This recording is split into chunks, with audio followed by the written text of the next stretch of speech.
PG optimisation की तरफ से आपका स्वागत करता हूं। इस ट्यूटोरियल में हम लोग सीखेंगे पीएचपी के बेसिक पीएचपी के बारे में, ताकि आप लोगों को पीएचपी का आइडिया हो जाए पीएचपी किस तरह से काम करता है, कैसे करता है। तो सबसे पहले हमको पीएचपी का एनवायरनमेंट चाहिए होता है। तो अगर आपके पास विंडो है तो आप उस पर जैम्प या फिर वैम्प इंस्टॉल कर है, तो आप मैम्प डाउनलोड कर सकते हैं। इनको डाउनलोड करेंगे, फिर इसको इंस्टॉल करना पड़ेगा। आप इसको इंस्टॉल कर लेंगे। अगर आप इसको इंस्टॉल करने का डिटेल में देखना चाहते हैं तो आप मेरी वीडियो पीएचपी का जो सीरीज़ मैंने शुरू किया पीएचपी ट्यूटोरियल हिंदी, आप वहाँ पे प्लेलिस्ट में जाकर के उसको देख सकते हैं। उसका भी लिंक मैं आपको डिस्क्रिप्शन में दे दूँगा। तो इसको जब आप इसको इंस्टॉल कर लेंगे तो आप जैसे मान लीजिए मैंने यहाँ पे जैम्प इंस्टॉल किया, तो सी में आप जाएंगे, उसमें एक फोल्डर बन जाता है जैम्प नाम का, आप देख लेंगे जैम्प नाम में। उसमें फिर एक HTTP डॉक्स का फोल्डर बन जाता है, उसमें मैंने एक टेस्ट नाम का फोल्डर बनाया। यहाँ पे आपको जो भी प्रोजेक्ट है उसका आप उसके नाम से आप एक यहाँ पे फोल्डर बना लीजिए। जैसे मैंने यहाँ पे टेस्ट नाम का एक फोल्डर बनाया, उसमें इंडेक्स नाम की, ये मैं पहले का ट्यूटोरियल इसको मैं डिलीट कर देता हूँ। यहाँ पे index.php नाम से एक फाइल बना ली है, और index.php को मैंने यहाँ पर Notepad++ में खोल रखा है। अगर आप विंडोज़ में है तो Notepad++, या आप सबलाइम का यूज़ कर सकते हैं अगर आप मैक ओएस यूज़ कर रहे हैं। तो मैं विंडोज़ पे काम कर रहा हूँ, विंडोज़ प्लेटफॉर्म पे, और यहाँ पे Notepad++ में यूज़ कर रहा हूँ।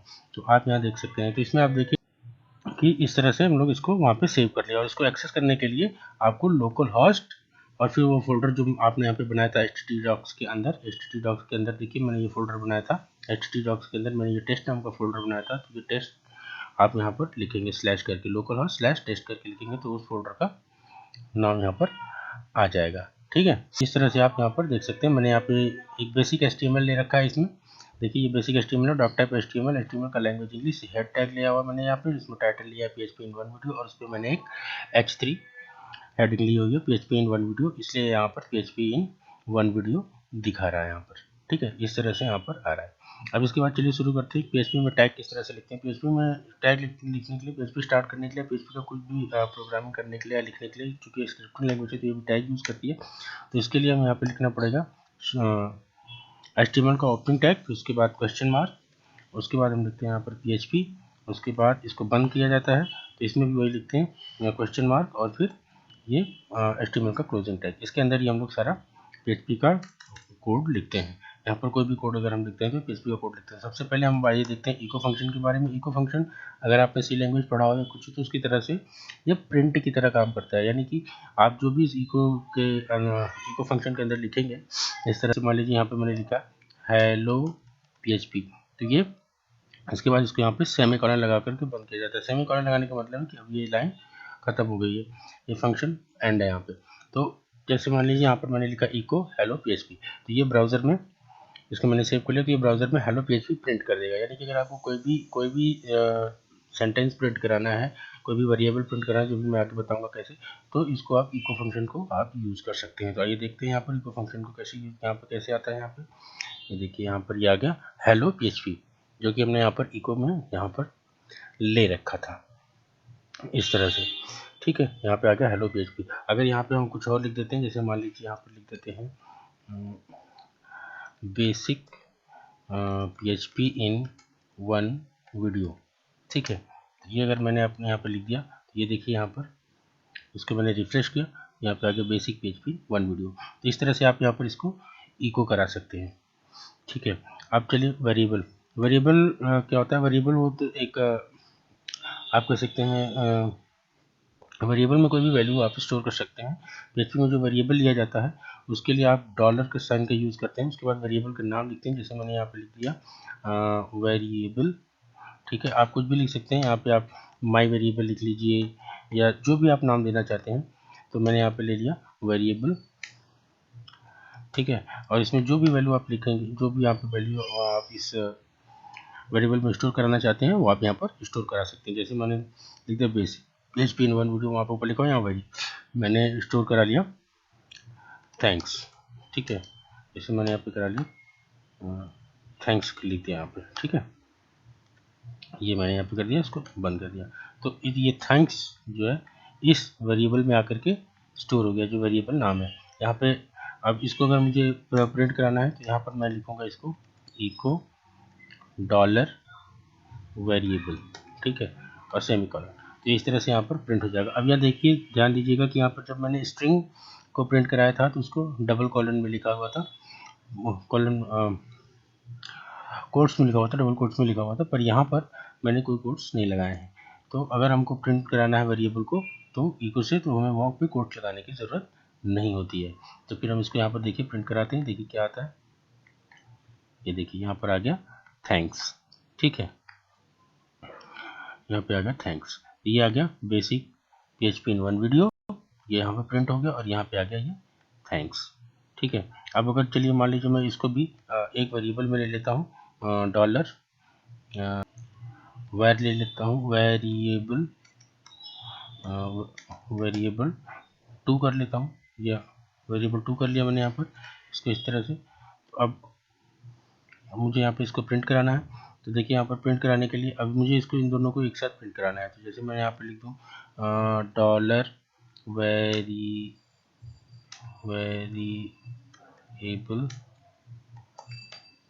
2, ठीक है, डॉलर वेरिएबल 2 और इस तरह से।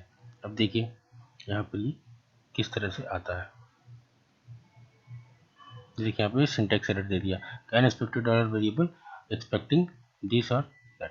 तो फिर यहाँ पर देखिए क्यों आ रहा है, क्योंकि यहाँ पे इस वेरिएबल के पास ये सेमी कॉलन एक्सपेक्ट कर रहा है, पर हम सेमी कॉलन नहीं, हमें दोनों वेरिएबल को एक साथ चाहिए होगा। तो इसके लिए हमें क्या करना होगा, इसके लिए हम एक ऑपरेटर यूज़ करते हैं, कॉन्कैटिनेशन ऑपरेटर। वो कुछ इस तरह से, जैसे मैंने इनके बीच में मैं यहाँ पर डॉट लगा दूँ, ये देखिए एक साथ इनको प्रिंट करना चाहिए। देखिए क्या गया, थैंक्स थैंक्स थैंक्स थैंक्स क्यों आया, क्योंकि यहाँ पर ये वेरिएबल है, ये भी वेरिएबल है, दोनों सेम वेरिएबल है। लेकिन अगर यहाँ पर मैंने इसको 2 लिख दूँ तो ये आ जाएगा पूरा, आ जाएगा basic PHP in one video thanks. ये देखिए आ गया basic PHP in one video thanks. ये कॉन्कैटिनेशन ऑपरेटर होता है, ये डॉट। अभी ऑपरेटर के बारे में मैं आपको अभी और आगे बताऊँगा। तो इस तरह से ये कॉन्कैटिनेशन ऑपरेटर यूज़ कर सकते हैं। इसी तरह से जो दूसरे ऑपरेटर होते हैं, जैसे होता है प्लस का साइन, आप देख सकते हैं प्लस का साइन, इससे एडिशन होता है, दो वेरिएबल में को ऐड करना है। तो इसी तरह से माइनस का साइन होता है, और इसके बाद आप यूज़ कर सकते हैं ये फॉरवर्ड स्लैश, ये डिवीज़न के बारे यूज़ कर सकते हैं आप मल्टीप्लिकेशन के लिए। तो इस तरह से आप अलग अलग वेरिएबल ऑपरेटर यूज़ कर सकते हैं। और भी बहुत सारे ऑपरेटर होते हैं जिनके बारे में मैं आपको बता रहा हूँ, सारे डिटेल में तो नहीं बता पाऊँगा क्योंकि बेसिक वीडियो है। तो जैसे इसमें अगर दो वेरिएबल को कंपेयर करना है तो कंपैरिजन ऑपरेटर रहता है। तो पहले तो एक असाइनमेंट ऑपरेटर, ये इक्वल टू, जैसे कि लेफ्ट साइड में जो लेफ्ट साइड में वेरिएबल में राइट साइड की वैल्यू स्टोर हो जाती है। तो अगर इक्वल टू साइन लगाए हैं तो लेफ्ट साइड में जो वेरिएबल है, जैसे इसमें वेरिएबल 2 में basic PHP in one video store हो गया था, या वेरिएबल में थैंक्स की वैल्यू स्टोर हो गई थी। तो इस तरह से ये असाइनमेंट ऑपरेटर होता है। इसके बाद डबल इक्वल टू ऑपरेटर आता है। जैसे मान लीजिए डबल इक्वल टू कर दिया यहाँ पे, ये होता है कंपैरिजन ऑपरेटर, यानी कि दो वेरिएबल को अगर हमें कंपेयर करना है तो इस तरह से हम लोग यूज़ कर सकते हैं। या फिर एक्सक्लेमेशन मार्क लगा लेते हैं। एक्सक्लेमेशन मार्क लगाने का मतलब होता है कि नॉट इक्वल टू, अगर हमें ये चेक करना है कि दोनों इक्वल टू नहीं है तो, ठीक है। इसी तरह से हमारा लॉजिकल ऑपरेटर रहता है, इसमें होता है एंड। अब एंड का मतलब होता है कि वेरिएबल 1, वेरिएबल पहला वेरिएबल और दूसरा वेरिएबल और वेरिएबल 2 दोनों ट्रू हो, दोनों की वैल्यू ट्रू हो, वेरिएबल 1 भी ट्रू हो और वेरिएबल 2 भी ट्रू हो। इसी तरह से आर आता है, यानी कि कंडीशन 1 भी ट्रू हो और कंडीशन 2 भी ट्रू हो, ठीक है। इस तरह से हम लोग देख सकते हैं। इसको चेक करने के लिए चलिए हम लोग आप देखते हैं, इफ स्टेटमेंट देख लेते हैं। जैसे हम यहाँ पर लिखेंगे इफ, ठीक है। अब मान लीजिए कोई वैल्यू है, जैसे वेरिएबल है, वेरिएबल की वैल्यू हमने यहाँ पे थैंक्स ले रखी है। तो अब यहाँ पर हम लोग लिखते हैं डॉलर वेरिएबल, ठीक है, इक्वल्स है ना, THANKS। अब चूँकि ये स्ट्रिंग है तो इसको हम लोग इस तरह से लिखेंगे। अगर हमें वो लिखना होता, अगर वो न्यूमेरिक वैल्यू होती तो हमें कोड्स लिखने की ज़रूरत नहीं पड़ती। तो आइए देखते हैं, यहाँ पर ये शिफ्ट ले लिया हमने, यहाँ पे ये कर्ली ब्रेसेस लगा दिया। यहाँ पे हम लोग लिख देते हैं, अगर ये थैंक्स के बराबर है, वेरिएबल की वैल्यू थैंक्स है, ये हमने कंपैरिजन ऑपरेटर लगा हुआ है। तो यहाँ पर देखिए तो ये इको करे वैल्यू इज ट्रू, ठीक है। एल्स, इसके बाद देख लेते हैं एल्स, अगर इसकी वैल्यू ट्रू नहीं होती है, अगर ये ट्रू नहीं होता, अगर ये जो कंडीशन हमने यहाँ पे लगाया है अगर ये ट्रू नहीं होता है तो यानी कि वेरिएबल की वैल्यू थैंक्स नहीं है तो ये क्या प्रिंट कराए, ये प्रिंट कराए यहाँ पर echo value is not true. ठीक है, तो चलिए देखते हैं। देखिए यहाँ पर वेरिएबल की वैल्यू थैंक्स है। ठीक है, यहाँ पे वेरिएबल की वैल्यू थैंक्स है और हम यहाँ पे चेक भी कर रहे हैं कि वेरिएबल की वैल्यू थैंक्स नहीं है, थैंक्स है। तो अगर वेरिएबल की वैल्यू थैंक्स है तो इसको वैल्यू ट्रू प्रिंट कराना चाहिए। तो ये वैल्यू इसको हटा देते हैं, कन्फ्यूजन क्रिएट करेगा तो इसको हटा देते हैं। अब यहाँ पे देख लेते हैं, तो अब ये प्रिंट करेगा यहाँ पर value is true, value is true print करना चाहिए। यहाँ पर देख लेते हैं हम लोग, यहाँ पर ये आगे देखिए वैल्यू इज ट्रू। तो ये क्यों प्रिंट किया, क्योंकि यहाँ पर इसने दिया हुआ यहाँ पर वेरिएबल की वैल्यू थैंक्स है और हम उसे वहीं पे वो चेक करा रहे हैं। अब अगर हम ये देख लेते हैं कि अगर वेरिएबल की वैल्यू थैंक्स नहीं है, मान लीजिए यहाँ पर हमने लिख दिया रिगार्ड्स, जस्ट टू आपको समझाने के लिए केवल मैं ऐसे लिख रहा हूँ। तो जैसे अब देखिए यहाँ पे इसकी वैल्यू रिगार्ड्स है वेरिएबल की और यहाँ पे हम लोग थैंक्स चेक करा रहे हैं, तो इसमें वैल्यू ट्रू नहीं होती तो ये इस स्टेटमेंट में आ जाएगा। अगर ये वैल्यू ट्रू होती है तो इफ में ही रहेगा, अगर उसकी वैल्यू फॉल्स हो जाती है कंडीशन की तो यहाँ पे एल्स स्टेटमेंट आएगा। तो इस बार इसको प्रिंट करना चाहिए वैल्यू इज नॉट ट्रू, क्योंकि ये वेरिएबल की वैल्यू थैंक्स नहीं है बल्कि रिगार्ड्स है। तो आइए देखते हैं, यहाँ पर देखिए वैल्यू इज नॉट ट्रू, इसने यहाँ पर value is not true print कर दिया। तो इस तरह से हम लोग इफ और एल्स स्टेटमेंट देख सकते हैं। ठीक है, अब इसके अलावा चलिए हम लोग देखते हैं एरे में वैल्यू कैसे स्टोर कराई जाती है। जैसे मान लीजिए एरे भी एक वेरिएबल की तरह ही होता है, लेकिन बस उसमें मल्टीपल वैल्यूज स्टोर की जाती है। एरे तो तीन तरह के होते हैं, एक न्यूमेरिक टाइप होता है, एसोसिएटिव टाइप होता है और मल्टी डायमेंशनल होता है। पर उतना डिटेल में मैं नहीं जाऊँगा क्योंकि ये बेसिक वीडियो है, मैं आपको सिर्फ उसके बेसिक के बारे में बता देता हूँ। तो सबसे पहले मैं आपको बताता हूँ कि एरे में वैल्यू कैसे स्टोर की जाती है। जैसे मान लीजिए हमें कार की वैल्यू स्टोर करानी है, तो मान लीजिए डॉलर कार, अब हमें इसमें वैल्यू स्टोर करानी है BMW मान लीजिए। ठीक है, एक कार है। अब यहाँ पे हमें लिखना पड़ेगा, मान लीजिए इसी 4-5 कंपनियाँ हैं तो हमें लिखना पड़ेगा कार 1 नॉर्मल अगर हम लोग करते हैं तो। फिर उसके बाद हमें यहाँ पे लिखना पड़ेगा, जैसे मान लीजिए BMW के बाद कोई भी स्कोडा है। ठीक है, तो यहाँ पे हमें लिखना पड़ेगा कार 2। इसी तरह से हम लोग को अगर मान लीजिए 4-5 कारें हैं तो उनको 4-5 या 10 या 20 वेरिएबल लेना पड़ेगा, जो कि बहुत ही हेक्टिक हो जाएगा और बहुत सारे वेरिएबल हो जाएंगे। तो अगर एक ही वेरिएबल में हम इन्हें स्टोर कर सकें तो उसके लिए ही एरे यूज़ किया जाता है। तो जैसे यहाँ पर हमने लिख दिया कार और यहाँ पर लिख लिया हमने एक फंक्शन जो एरे होता है, एरे, और इसको यहाँ पे बंद कर दिया। यहाँ पे लिख दिया जैसे हमने BMW, इसको कॉमा लगाया, यहाँ पे हमने लिख दिया जैसे हमने लिखा था सेकंड के लिए स्कोडा, तो यहाँ पे हमने लिख दिया स्कोडा। उसके बाद जैसे मान लीजिए हमें आगे लगाना है तो हम लिख देते हैं यहाँ पे वॉक्स मारुति, कुछ भी मतलब आप आगे लिख सकते हैं। इस तरह से आप कई सारी वैल्यूज दे सकते हैं।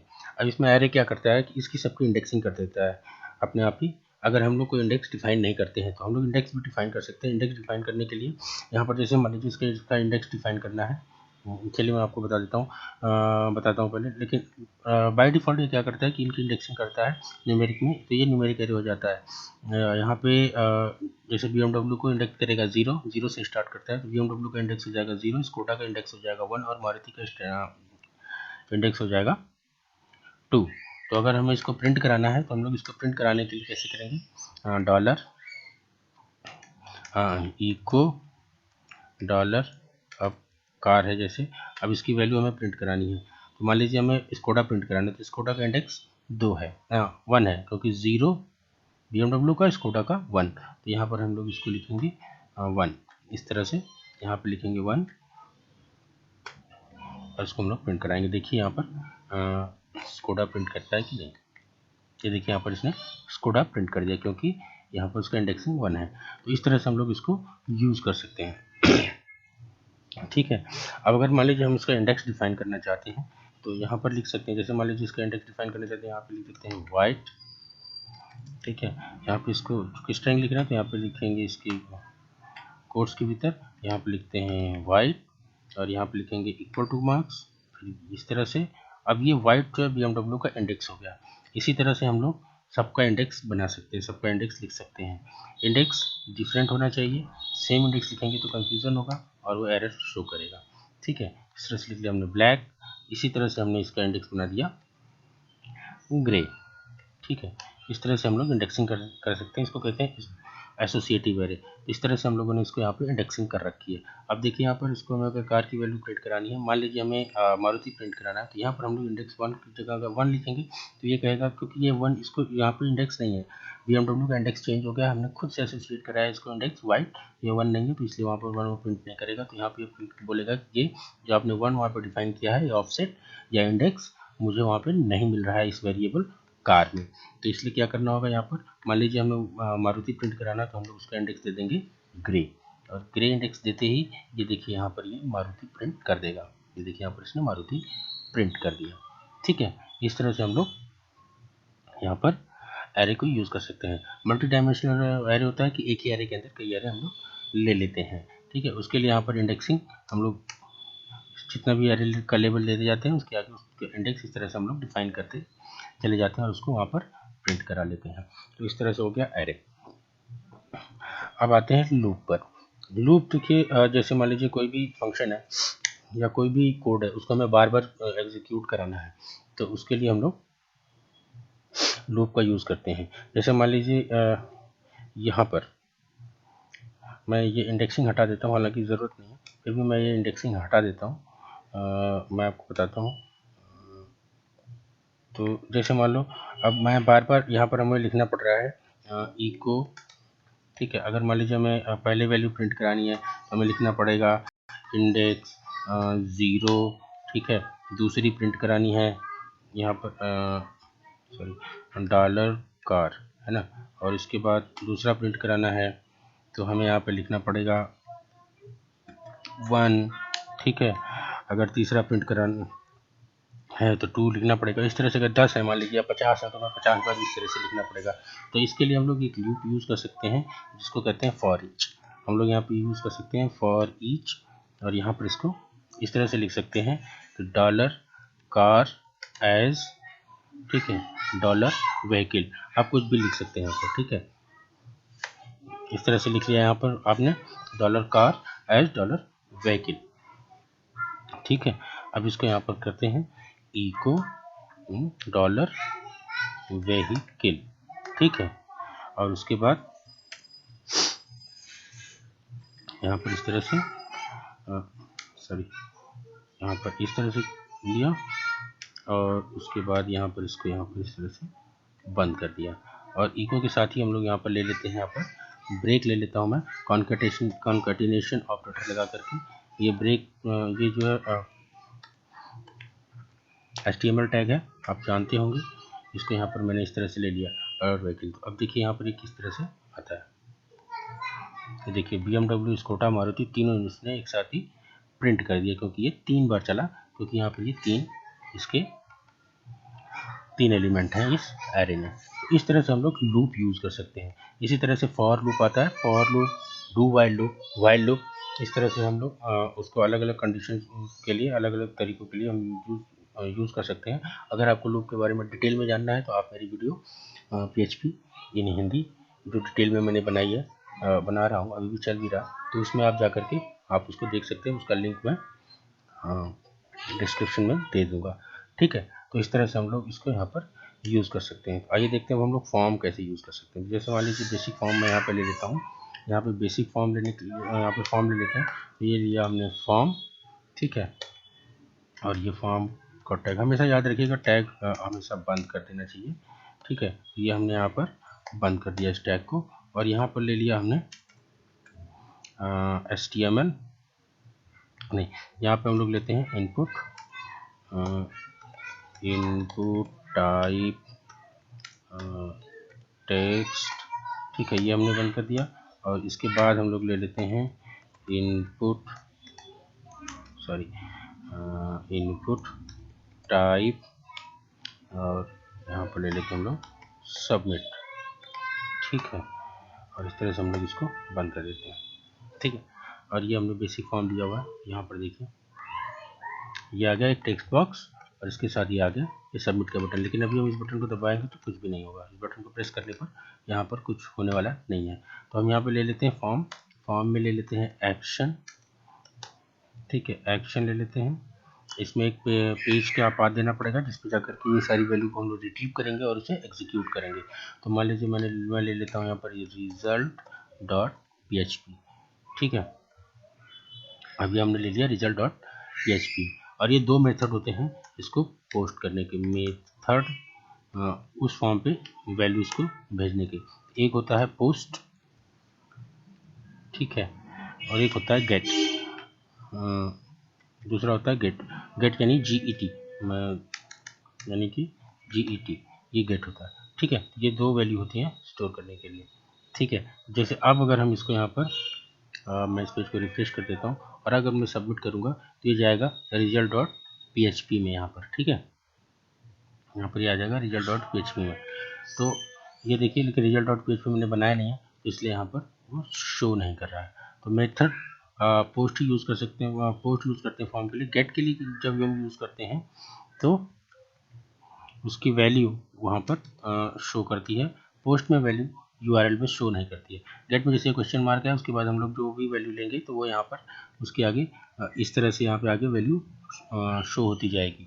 ठीक है, ये गेट की वजह से अगर हम पोस्ट लेते हैं तो यहाँ पर कोई वैल्यू शो नहीं करती। तो ज़्यादातर केसेज में हम लोग पोस्ट ही लेते हैं, तो इस तरह से हम लोग उसको चेक करते हैं। तो आइए देखिए, मैंने यहाँ पर वैल्यू ले लिया पोस्ट, लेकिन कोई भी वैल्यू रिट्रीव करने के लिए हमें हर इनपुट टाइप का नाम देना पड़ेगा। तो चलिए हम लोग इसका नाम दे देते हैं, नेम इक्वल टू, मैं इसको नेम ही रख लेता हूँ, ये देखिए नेम हो गया। और इसका नाम दे देते हैं हम लोग नेम इक्वल टू, यहाँ पर इसका नाम दे देते हैं सबमिट। ठीक है, ये इस तरह से। ठीक है, इस तरह से हमने यहाँ पर दे दिया। तो ये देखिए यहाँ पर हमने स्टोर कर दिया। और एक फाइल हमें और बनानी पड़ेगी, रिजल्ट डॉट, ये हम लोग कर लेते हैं save as, same text folder में, सेम फोल्डर में बनाते हैं रिजल्ट डॉट PHP। ठीक है, ये PHP पे हम लोग सेव कर लेते हैं इसको, रिजल्ट डॉट PHP फाइल हमने यहाँ पे सेव कर ली। ठीक है, तो अब देखिए, अब मैं पहले यहाँ पर आपको दिखा देता हूँ हेलो PHP। ठीक है, अब मैं देखिए यहाँ पर इस फॉर्म को जब मैं आप सबमिट करूँगा तो वो वहाँ पे दिखाएगा हेलो PHP, यानी कि रिजल्ट डॉट PHP पे हो गया और उसने वहाँ पे उसकी वैल्यू जो रिजल्ट डॉट PHP की थी हेलो PHP वो उसने यहाँ पर शो कर दी। ठीक है, तभी इंडेक्स डॉट PHP पे हम लोग यहाँ पर इसका नाम है और ये सबमिट है। अब देखिए यहाँ पर वैल्यू कैसे रिट्रीव की जाती है। तो यहाँ पर हम लोग लगाते हैं सबसे पहले PHP का टैग, PHP टैग लगाने के लिए वही HTML का ओपनिंग HTML टैग, उसके बाद क्वेश्चन मार्क, फिर PHP, और उसके बाद हम लोग इसको बंद कर देते हैं PHP टैग को। ठीक है, उसके अंदर फिर हम लोग यहाँ पर लिखेंगे कोई किसी वैल्यू में, तो मैं सॉरी किसी वेरिएबल में स्टोर करेंगे वैल्यू, तो लोग रिट्रीव करेंगे। तो यहाँ पर हम लिखते हैं डॉलर माई नेम।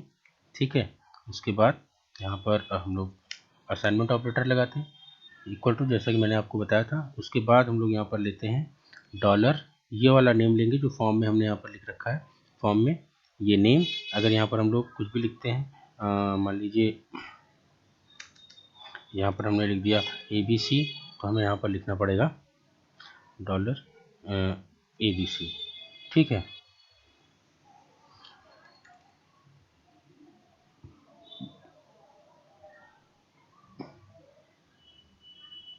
नहीं सॉरी, हाँ, वैल्यू स्टोर कराने के लिए अब यहाँ पर देखिए कि हम लोग वैल्यू कैसे रिट्रीव कराते हैं। वैल्यू रिट्रीव कराने के लिए हमें यहाँ पे लिखना पड़ेगा डॉलर माई, मान लीजिए नेम लिख दिया, उसके बाद इक्वल टू, जो कि पोस्ट मेथड है, तो डॉलर अंडर इसको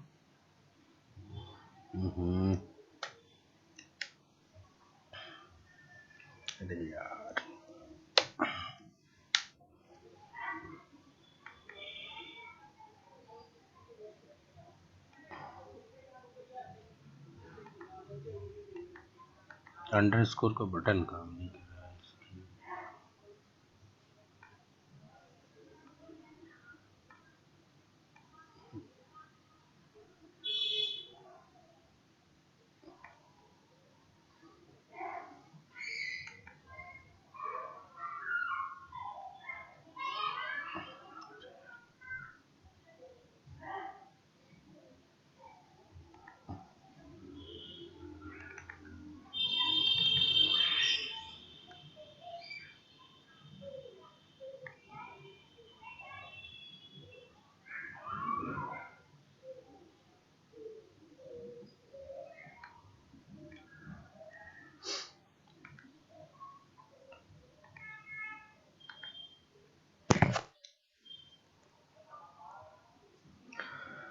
हमने यहाँ वेरिएबल ले लिया, यहाँ पर डॉलर अंडरस्कोर फिर लिखेंगे यहाँ पर पोस्ट, ठीक है। उसके बाद हम लोग लिखेंगे इसके अंदर यहाँ पर ये वाला नेम लिखेंगे जो नाम यहाँ पर है, ये ABC हमने दिया है, यहाँ पर हम लोग नेम लिख लेते हैं। तो ये नेम हमने लिखा हुआ है, ये नेम हम लोग यहाँ पर दे देंगे, ठीक है। यहाँ पर हमने दे दिया नेम, ठीक है। इस तरह से हमने यहाँ पर सेव कर दिया। अब इसके बाद हम लोग इको कराते हैं, इको हेलो, उसके बाद कॉन्कैटिनेशन ऑपरेटर लगाते हैं, डॉट, उसके बाद डॉलर, उसके बाद हम लोग थोड़ा स्पेस दे देते हैं, फिर उसके बाद हम लोग डॉट लगाते हैं और उसके बाद लिखते हैं माई नेम, ठीक है। इस तरह से हमने यहाँ पर लिख दिया। तो ये हो गया इको हेलो माई नेम, ठीक है। यहाँ पर हमने इसको सेव कर दिया। अब देखिए यहाँ पर ये किस तरह से रिजल्ट आता है। तो यहाँ पर हमने इसको किया सबमिट। यहाँ पर सिर्फ इसने हेलो दिखा है, माई नेम नहीं दिखा है, क्योंकि यहाँ पर कोई वैल्यू नहीं थी, ठीक है। तो हम लोग यहाँ पर इफ स्टेटमेंट भी लगा सकते हैं, ठीक है। इफ स्टेटमेंट लगा करके हम लोग यहाँ पर देख सकते हैं dollar my name is equal to empty, ठीक है। तो ये करें यहाँ पर echo please enter your name, ठीक है। और एल्स यहाँ पर हम लिख देते हैं एल्स, और यहाँ पे इसको लिख देते हैं अगर वो यहाँ पे, ठीक, ये आ जाए हेलो माय नेम।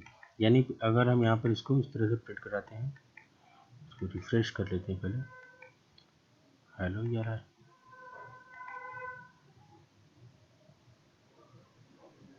हाँ ये सॉरी यहाँ पर डबल इक्वल टू होगा, क्योंकि यहाँ पर हमको चेक कराना है, कंपेयर कराना है इसकी वैल्यू। तो यहाँ पर डबल इक्वल टू होना चाहिए था, इसलिए उस तरह से आ रहा था। अब देखिए यहाँ पर ये आ गया प्लीज़ इंटर योर नेम। अगर हम ब्लैंक करके यहाँ पर जा रहे हैं तो ये आ रहा है प्लीज़ इंटर योर नेम। लेकिन अगर हम यहाँ पे नाम लिखते हैं, चलिए मैं नाम लिख देता हूँ DG ऑप्टिमाइजेशन, तो यहाँ पे आ गया ये देखिए हेलो DG ऑप्टिमाइजेशन। तो इस तरह से हम लोग फॉर्म को प्रोसेस करते हैं, ठीक है। तो इस तरह से हम लोग बेसिक PHP में, मुझे लगता है कि आप लोग को बेसिक PHP की नॉलेज हो गई होगी इस वीडियो से। और अगर आप लोगों को कोई क्वेश्चन है, कोई आप लोगों को डाउट है, तो आप नीचे कमेंट बॉक्स में दे सकते हैं, मैं आपको उसके बारे में एक्सप्लेन कर दूंगा। या कोई विशेष वीडियो, किसी तरह का वीडियो, किसी टॉपिक पे आप देखना चाहते हैं PHP से रिलेटेड या HTML से रिलेटेड या जावास्क्रिप्ट या इन सब चीज़ों से रिलेटेड, या कोई भी टॉपिक पे, तो आप नीचे वीडियो में दे सकते हैं, या कमेंट्स में आप दे सकते हैं, बता सकते हैं मुझे, मैं उसके बारे में ज़्यादा से ज़्यादा जानकारी आपको देने की कोशिश करूँगा। अगर आपको ये वीडियो अच्छा लगा है तो प्लीज़ सब्सक्राइब करिए, लाइक करिए और शेयर करिए अपने दोस्तों के साथ। अगली वीडियो में जल्दी लेकर के आऊँगा, तब तक के लिए धन्यवाद।